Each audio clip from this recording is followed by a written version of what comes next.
નમસ્કાર. અભિવાદન સ્વીકાર કરો પન્ના ત્રિવેદીના. તમે સાંભળી રહ્યા છો વાર્તા પોસ્ટ ઓફિસ. લેખક ધૂમકેતુ.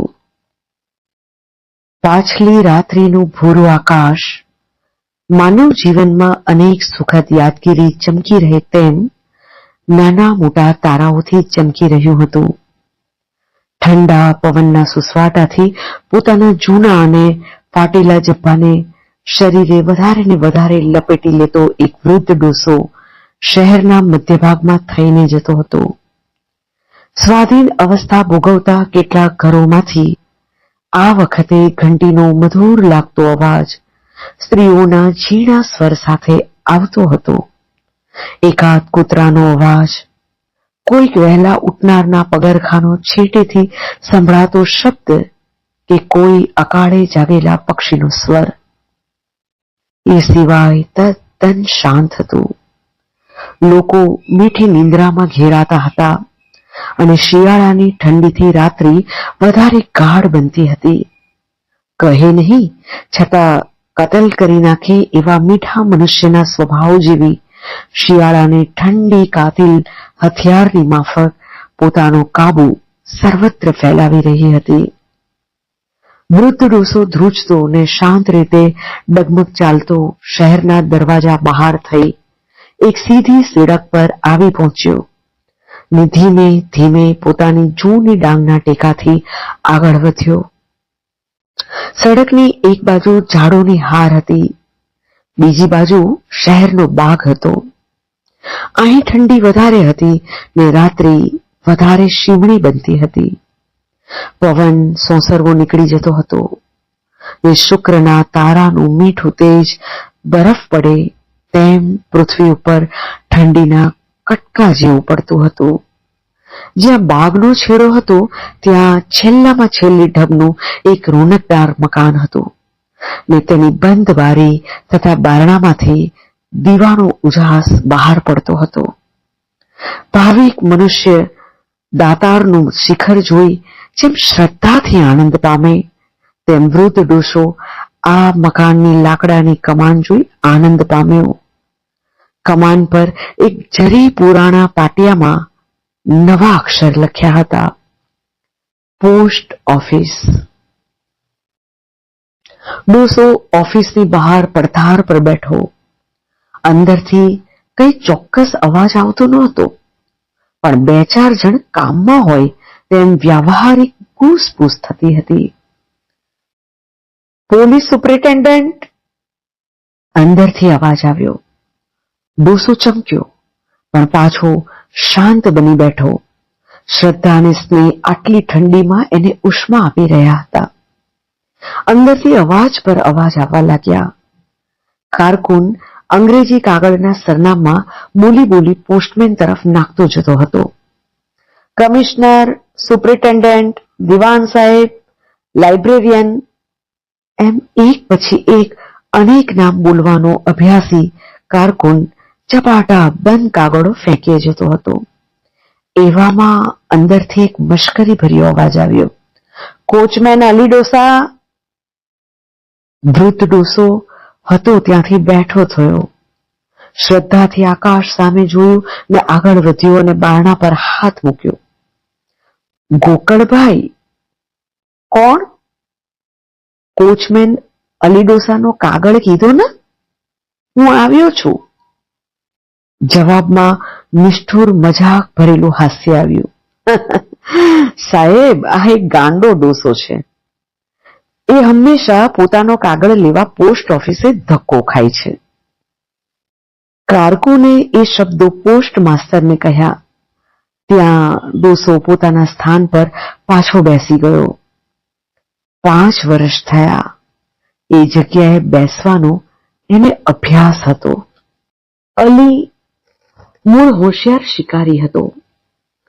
પછી ધીમે ધીમે એ અભ્યાસમાં એવો કુશળ બન્યો હતો કે હંમેશા જેમ અફીણીને અફીણી લેવું પડે તેમ અલીને શિકાર કરવો પડે. ધૂળની સાથે ધૂળ જેવા બની જતા કાબરચિત્રા તેતર પર અલીની દ્રષ્ટિ પડે કે તરત તેના હાથમાં તેતર આવી જ પડ્યું હોય. એની તીક્ષ્ણ દ્રષ્ટિ સસલાની ખોમાં જઈ પહોંચતી.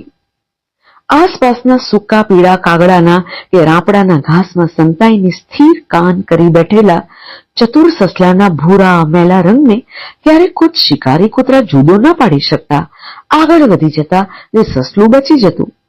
પરંતુ ઇટાલીના ગરુડ જેવી અલીની દ્રષ્ટિ બરાબર સસલાના કાન પર ચોંટતી અને બીજી જ પડે તે રહેતું નહીં. વળી ક્યારેક અલી મચ્છીમારનો મિત્ર બની જતો. પણ જ્યારે જીવન સંધ્યા પહોંચતી લાગી ત્યારે આ શિકારી અચાનક બીજી દિશામાં વળી ગયો. એની એકની એક દીકરી મરિયમ પરણીને સાસરે ગઈ. એના જમાઈને લશ્કરમાં નોકરી હતી, તેથી તે પંજાબ તરફ તેની સાથે ગઈ હતી. અને જેને માટે તે જીવન નિભાવતો હતો તે મરિયમના છેલ્લા 5 વર્ષ થયા કાંઈ સમાચાર હતા નહીં. હવે અલીએ જાણ્યું કે સ્નેહ અને વિરહ શું છે. પહેલા તો એ તેતરના બચ્ચાને આકુડ વ્યાકુડ દોડતા જોઈ હસતો. આ એનો શિકારનો આનંદ હતો. શિકારનો રસ એની નસે નસમાં ઉતરી ગયો હતો. પરંતુ જે દિવસે મરિયમ ગઈ ને તેને જિંદગીમાં એકલતા લાગી તે દાડાથી અલી શિકારે જતા શિકાર ભૂલી સ્થિર દ્રષ્ટિથી અનાજના ભરચક લીલા લીલા ખેતર તરફ જોઈ રહેતો. એની જિંદગીમાં પહેલી વખત સમજાયું કે કુદરતમાં સ્નેહની સૃષ્ટિ અને વિરહના આંસુ છે. પછી તો એક દિવસ અલી એક ખાખરાના ઝાડ નીચે બેસીને હૈયા ફાટ રોયો. ત્યાર પછી હંમેશા સવારમાં 4 બજે ઉઠીને એ પોસ્ટ ઓફિસે આવતો. એનો કાગળ તો કોઈ દિવસ હોય નહીં, પણ મરિયમનો કાગળ એક દિવસ આવશે એવી ભક્તના જેવી શ્રદ્ધામાં ને આશાભર્યા ઉલ્લાસમાં તે હંમેશા સૌથી પહેલો પોસ્ટ ઓફિસે આવીને બેસતો.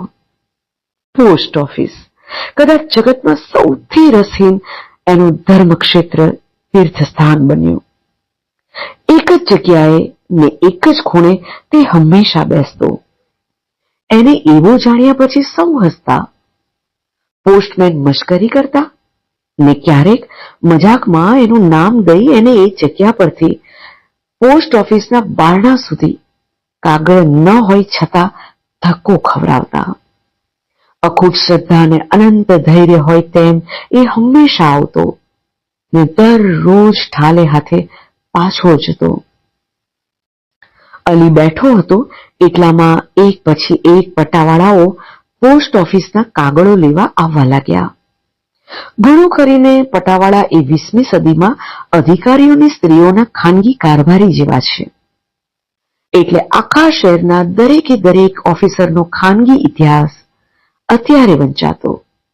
કોઈના માથા પર સાફો, કોઈના પગમાં ચમચમાટી કરે તેવા બૂટ, એમ સૌ પોતપોતાનો વિશિષ્ટ ભાવ દર્શાવતા. એટલામાં બારણું ખોલ્યું. દીવાના અજવાળામાં સામેની ખુરશી પર તુંબડા જેવું માથું ને હંમેશનો દિલગીરી ભર્યો ઉદાસીન જેવો ચહેરો લઈ પોસ્ટ માસ્તર બેઠા હતા. કપાળ પર કે આંખોમાં ક્યાંય તેજ ન હોય ત્યારે માણસ ઘણું કરીને ગોલ્ડ સ્મિથનો વિલેજ સ્કૂલ માસ્તર, આ સદીનો કારકુન કે પોસ્ટ માસ્તર હોય છે. અલી પોતાની જગ્યાએથી ખસ્યો નહીં. Police commissioner!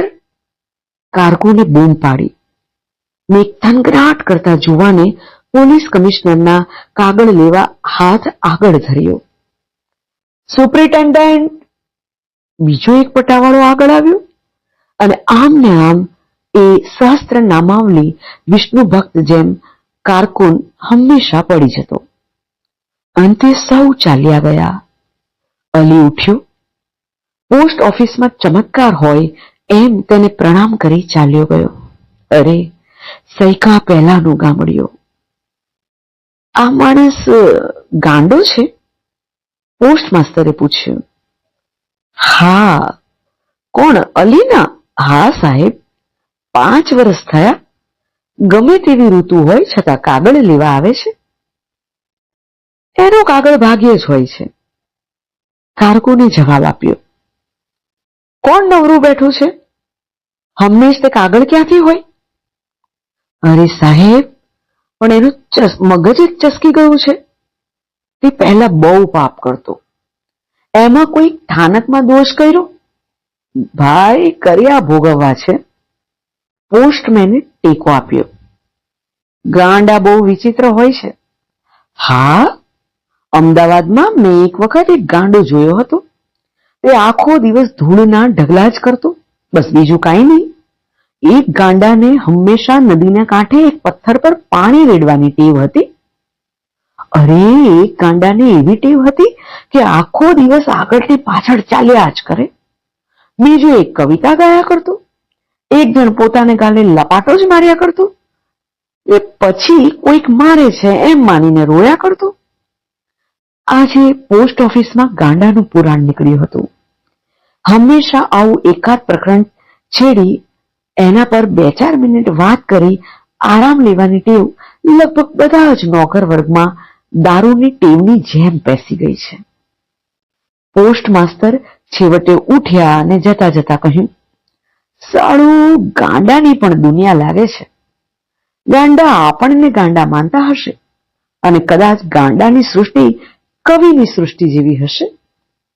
છેલ્લા શબ્દ બોલતા પોસ્ટ માસ્તર હસીને ચાલ્યા ગયા. એક કારકુન વખત મળીએ જરા ગાંડા ઘેલા જોડી કાઢતો ને એને સૌ ખીજવતા. પોસ્ટ માસ્તરે પણ છેલ્લું વાક્ય એટલા જ માટે હસતા હસતા એના તરફ ફરીને કહ્યું હતું. પોસ્ટ ઓફિસ હતી તેવી શાંત બની રહી. એક વખત અલી 2-3 દિવસ સુધી આવ્યો નહીં. પોસ્ટ ઓફિસમાં અલીનું મન સમજી જાય એવી સહાનુભૂતિ કે વિશાળ દૃષ્ટિ કોઈનામાં ન હતી. પણ એ કેમ ના આવ્યો એવી કૌતુક બુદ્ધિ સૌને થઈ. પછી અલી આવ્યો, પણ તે દિવસે એ હાંફતો હતો ને એના ચહેરા પર જીવન સંધ્યાના સ્પષ્ટ ચિહ્ન હતા. આજે તો અલીએ અધીરા બનીને પોસ્ટ માસ્તરને પૂછ્યું, માસ્તર સાહેબ, મારી મરિયમનો કાગળ છે? પોસ્ટ માસ્તર તે દિવસે ગામ જવાની ઉતાવળમાં હતા ને તેમનું મગજ આ સવાલ ઝીલી શકે એટલું શાંત નહોતું. ભાઈ, તમે કેવા છો? મારું નામ અલી. અલીનો અસબંધ જવાબ મળ્યો. હા, પણ આઈ કાંઈ તમારી મરિયમનું નામ નોંધી રાખ્યું છે? નોંધી રાખો ને ભાઈ. વખત છે ને કાગળ આવે ને હું ન હોઉં તો તમને ખપ આવે. પોણી જિંદગી શિકારમાં ગાળી હોય એને શી ખબર કે મરિયમનું નામ એના પિતા સિવાય બીજાને મન 2 પૈસા જેટલી કિંમતનું છે. પોસ્ટ માસ્તર તપી ગયા. ગાંડો છે કે શું? જા જા, તારો કાગળ આવશે તો કોઈ ખાઈ નહીં જાય. પોસ્ટ માસ્તર ઉતાવળમાં ચાલ્યા ગયા અને અલી ધીમે પગલે બહાર નીકળ્યો. નીકળતા એક વખત ફરીને પોસ્ટ ઓફિસ તરફ જોઈ લીધું.